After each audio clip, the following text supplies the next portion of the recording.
J'ai récemment eu une discussion avec un abonné dévasté d'être constamment trompé par ses partenaires. Curieusement, cela ne m'arrive jamais personnellement. Mais en réalité, ce n'est pas si étrange. Personne n'est à l'abri d'être trompé, certes. Cela peut arriver à tout le monde, théoriquement. Alors pourquoi ça ne m'arrive pas? Eh bien c'est simplement parce que j'utilise mon intelligence sociologique, entre guillemets, et mon expérience pratique pour cibler les bonnes femmes en fonction de mon objectif avec elles. Si mon objectif est d'avoir une relation longue, je vais cibler celles qui seront fiables, douces, valables. Et il y a beaucoup de signaux qui nous permettent de les cibler de manière adéquate. A contrario, quand je veux simplement passer une soirée agréable et ramener une femme directement chez moi, je sais exactement quelle femme, d'un point de vue sociologique et comportemental, serait potentiellement prête à franchir le pas de venir chez moi sans ressentir la moindre culpabilité. Il est donc très important d'avoir ces connaissances pour cibler la bonne femme en fonction de votre objectif. Si je choisis une femme pour une relation longue, je vais cibler les femmes fiables et vertueuses. Et je les reconnais avec une facilité absolue. Ça n'a pas toujours été facile. C'est une compétence que j'ai développée au cours de mon apprentissage d'homme et que je veux partager avec vous aujourd'hui. Cette vidéo, elle est donc fondamentale pour votre vie d'homme. Elle peut changer votre destinée en vous évitant de profondes souffrances à l'avenir.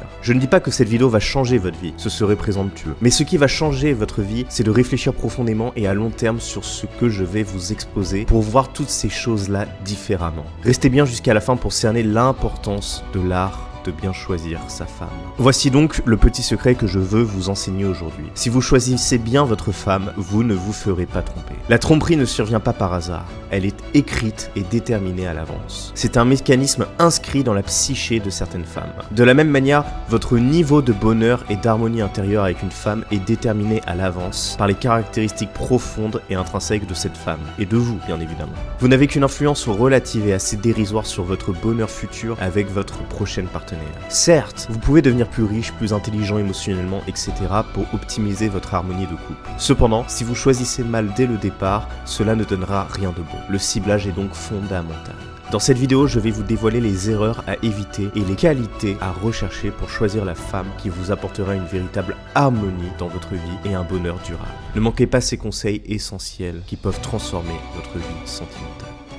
1. Évitez les femmes qui transgressent l'interdit. La première femme à éviter, c'est soit celle qui transgresse les normes, soit celle qui tend vers des comportements destructeurs. La transgression est historiquement une valeur profondément masculine. Et c'est bien pour cela que dans tous les pays, l'espérance de vie des hommes est moindre comparée aux femmes. Cigarettes, alcool, drogue, bagarres, bêtises absurdes. D'un point de vue anthropologique, c'est l'homme qui transgresse, ce n'est pas la femme. C'est l'homme qui doit prendre des risques pour sa survie, alors que la femme doit chercher la sécurité et la stabilité. D'ailleurs, personnellement, je suis beaucoup sur les réseaux sociaux russes, culture qui est plus traditionnelle que la nôtre, et il y a un nombre de mèmes impressionnants utilisant la phrase « Pourquoi les hommes meurent jeunes ?», qui tourne en dérision cet élément comportemental qui est normalement propre aux hommes. Si transgresser est une valeur masculine et qu'elle a tendance à transgresser comme un homme, par le tatouage, la cigarette, l'alcool, il est extrêmement probable que comme les hommes, elle cherche à maximiser ses désirs de façon hédoniste, directe et quantitative. Elle a sans doute tendance à ne pas montrer d'importance face aux normes morales historiques que l'on impose aux femmes, c'est-à-dire l'importance de garder leur pureté en ne se donnant pas à n'importe qui, n'importe comment. La femme accro au plaisir direct, à l'hédonisme, priorisera toujours le plaisir facile, instantané et court face au bonheur plus grand et construit sur le long terme. Voici donc des éléments certes stéréotypés, mais sur lesquels vous devez tout de suite porter votre attention. Gardez en tête que je parle évidemment de façon générale, mais pour penser on est obligé de généraliser et dans la vraie vie, on fait preuve de nuance face à chaque individu. Pour optimiser notre approche, nous devons élaborer des schémas basés sur de la macro-sociologie élémentaire, souvent liée aux stéréotypes. J'espère que vous comprenez bien ma méthodologie de ce point de vue-là. Je ne juge pas toutes les personnes qui correspondent aux éléments que je vais exposer. J'en parle de façon générale.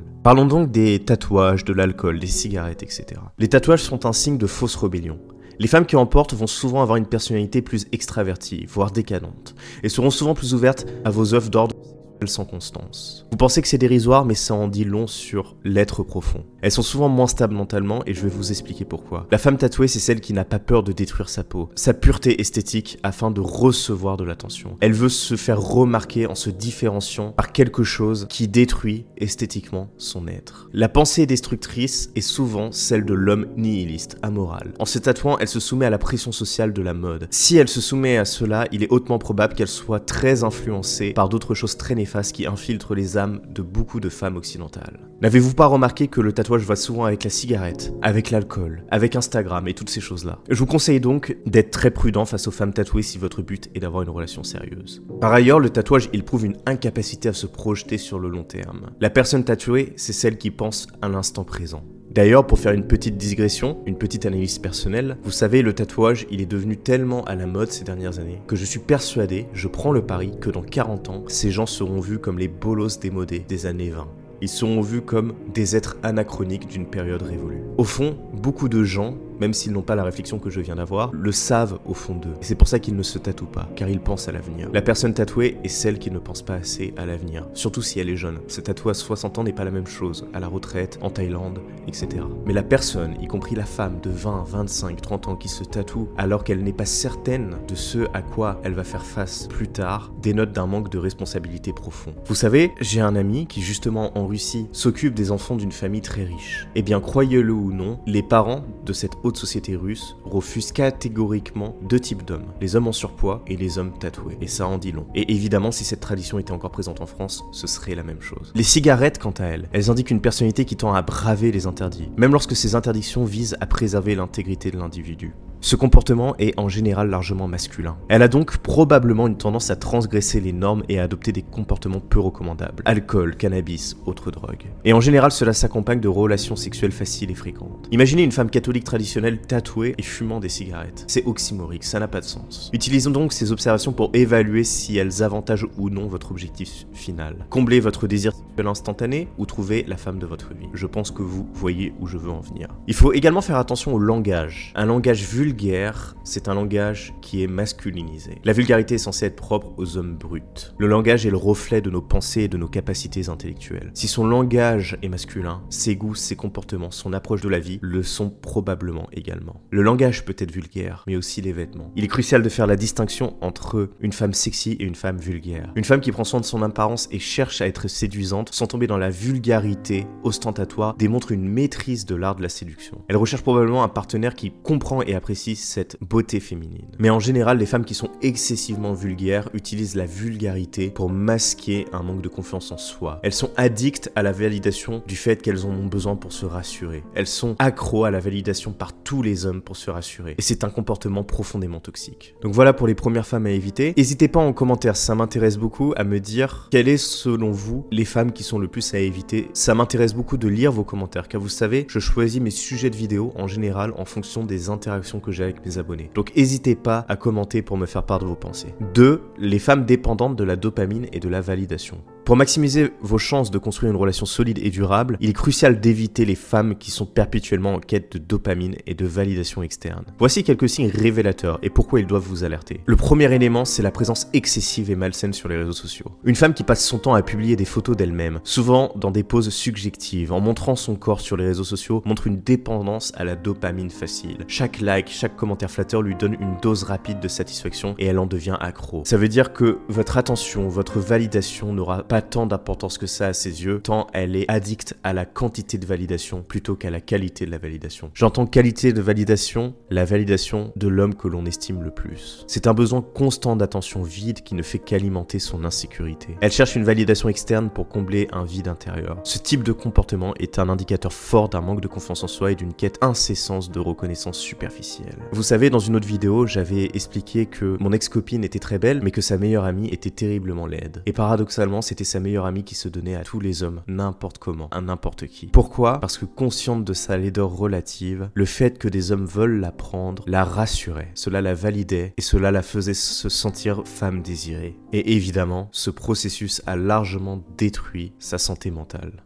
Donc il faut éviter les femmes accros à la validation de n'importe quel homme. On a aussi le fait d'être trop influencé par les tendances. Une femme qui suit aveuglément toutes les dernières tendances démontre un manque d'indépendance d'esprit. Elle se laisse guider par ce que dicte la mode, les influenceurs ou les médias, sans développer ses propres goûts et opinions. Cette attitude est le reflet d'une personnalité malléable, prête à adopter n'importe quel comportement pour rester en phase avec les normes sociales ou pour être acceptée par son entourage. Et ce n'est certainement pas un problème dans une société saine. Le problème, c'est qu'il est extrêmement probable qu'elle soit donc malléable et influençable, que la propagande occidentale, l'idéologie dominante qui fait que nos femmes ne se comportent plus comme des femmes, l'influence profondément. Il est donc très possible qu'elle épouse sans discernement le modèle occidental, souvent dysfonctionnel, qui valorise l'indifférence des sexes et l'individualisme absolu. Par ailleurs, il y a aussi les femmes qui n'ont pas d'indépendance d'esprit. On en revient un petit peu à la même chose. L'indépendance d'esprit est une qualité essentielle chez une femme avec qui vous voulez bâtir une relation solide. Une femme qui manque d'indépendance d'esprit va facilement succomber aux pressions sociales et culturelles. Elle ne remettra pas en question les normes imposées par la société et se conformera aux attentes de la nouvelle morale occidentale, souvent vide de sens et relativement dégénérée. Une telle femme ne sera pas un partenaire de vie solide, car elle n'a plus une vision collective du couple, une vision qui va au-delà de son propre être. Par ailleurs, globalement, un des ravages des réseaux sociaux, c'est l'illusion de la perfection. Les réseaux sociaux créent souvent une illusion de vie parfaite. Une femme qui passe beaucoup de temps à construire et à entretenir cette façade peut avoir des attentes irréalistes sur ce que devrait être une relation. Elle pourrait comparer votre relation aux standards irréalistes qu'elle voit en ligne, ce qui peut mener à des frustrations et à des déceptions. Je vous laisse imaginer à quel point ce processus est puissant quand on l'articule avec l'hypergamie. Si elle n'est pas accro aux réseaux sociaux, votre validation, votre attention aura beaucoup plus de valeur à ses yeux. Elle ne sera pas dépendante de compliments vides et sans âme, mais au contraire vivra à travers votre estime pour elle. Avant de continuer, j'aimerais vous dire que si vous n'êtes pas sûr dans votre choix de partenaire ou que vous doutez de votre copine, n'hésitez pas à prendre rendez-vous gratuitement pour que je vous fasse un diagnostic objectif et gratuit. Bref. 3. Maturité émotionnelle, la conscience du couple au-delà de l'amour. Pour construire une relation durable et profonde, il est essentiel de choisir une femme qui possède une maturité émotionnelle et une conscience du couple qui va au-delà du simple amour passionnel. L'amour héroïque et hédoniste, fondé sur le désir, n'est pas suffisant, il n'est pas fiable, il ne marche pas sur le long terme. L'amour basé uniquement sur le désir et la passion, bien qu'excitant au début, n'est pas suffisant pour soutenir la relation. Une femme mature, bien que ce soit de plus en plus rare dans une société occidentale qui glorifie l'hédonisme et l'individualisme, il y a tout de même des femmes qui comprennent cela. La femme mature, elle saura que le véritable amour doit évoluer et se transformer en quelque chose de plus solide et de plus profond. Elle sait que l'amour doit se transformer en admiration et en ferveur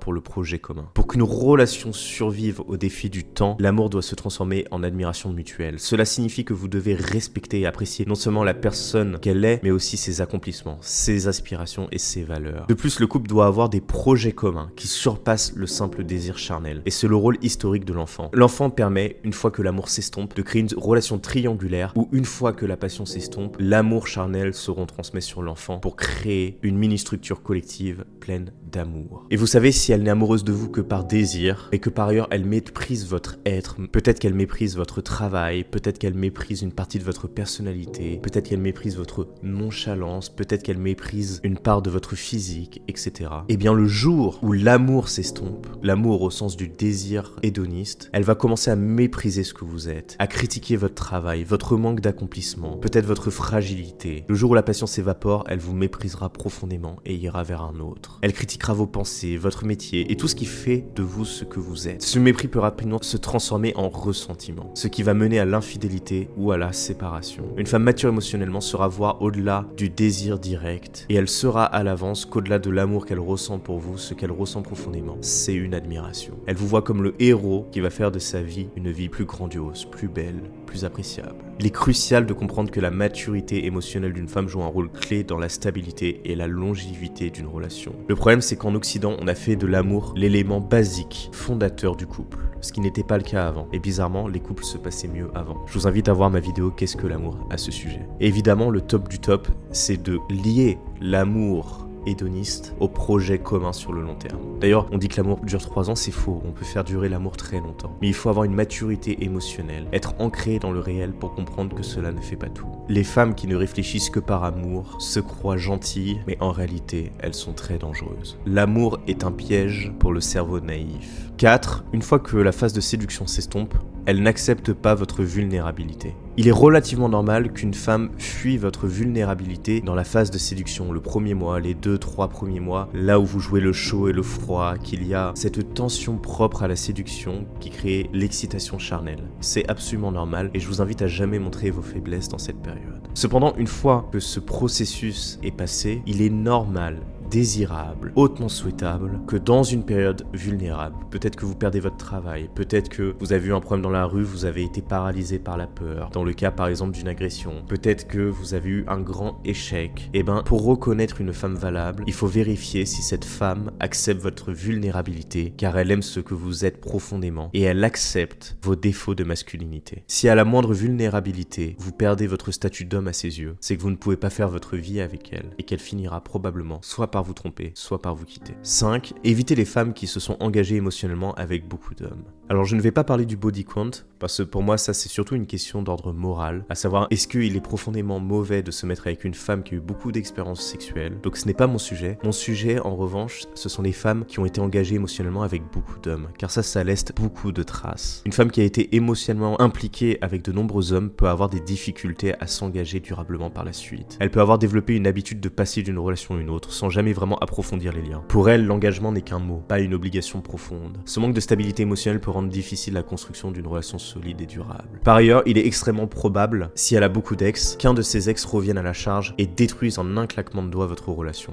Limitez ce risque. Limitez les risques en général, notamment celle de la comparaison constante. Ces femmes ont tendance à comparer constamment leur partenaire actuel avec leur partenaire précédent. Notamment, elles ne se gênent pas, par exemple, pour comparer la qualité de votre organe génital. Et il y a beaucoup de femmes un peu manipulatrices qui parlent de cela ouvertement à leurs hommes pour les déstabiliser et détruire leur confiance en eux. Cette comparaison incessante, elle peut créer des tensions et des insécurités. Vous pourriez vous retrouver dans une position où vous devez constamment prouver votre valeur par rapport à ces anciennes relations. Il n'y a pas plus toxique, épuisant et démoralisant. 6. Une situation familiale malsaine. Pour construire une relation solide et durable, il est essentiel de choisir une partenaire issue d'une famille saine. Parce que la situation familiale influe profondément sur la personnalité profonde de l'individu tout au long de sa vie. Regardez toutes les histoires autour des serial killers, à chaque fois il y a un problème d'ordre familial. L'environnement familial dans lequel une personne a grandi a un impact profond sur ses comportements, ses attentes, sa stabilité émotionnelle dans une relation. Et en général, beaucoup de femmes instables mentalement ont eu une relation toxique avec leur père. Une femme qui a grandi dans un environnement familial sain est beaucoup plus susceptible de posséder une stabilité émotionnelle et une maturité relationnelle et moins d'insécurité, n'ayant pas par exemple ressenti de l'abandon. Les femmes issues de familles dysfonctionnelles, elles vont avoir tendance à porter des cicatrices profondes qui rendent leur comportement inadéquat. Vous savez, les enfants, ils apprennent en observant. Si une femme a été témoin de comportements destructeurs, imaginons l'infidélité, la manipulation, etc., elle peut inconsciemment répéter ces schémas dans sa vie adulte. Elle peut avoir des difficultés à établir des limites saines, à faire confiance ou à s'engager pleinement dans une relation. Ou à contrario, si elle n'a pas perverti son être du fait de cette malchance d'ordre familial, peut-être qu'elle aura une profonde insécurité en elle, qui la rendra extrêmement jalouse, toxique et profondément incrédule, voyant le mal partout.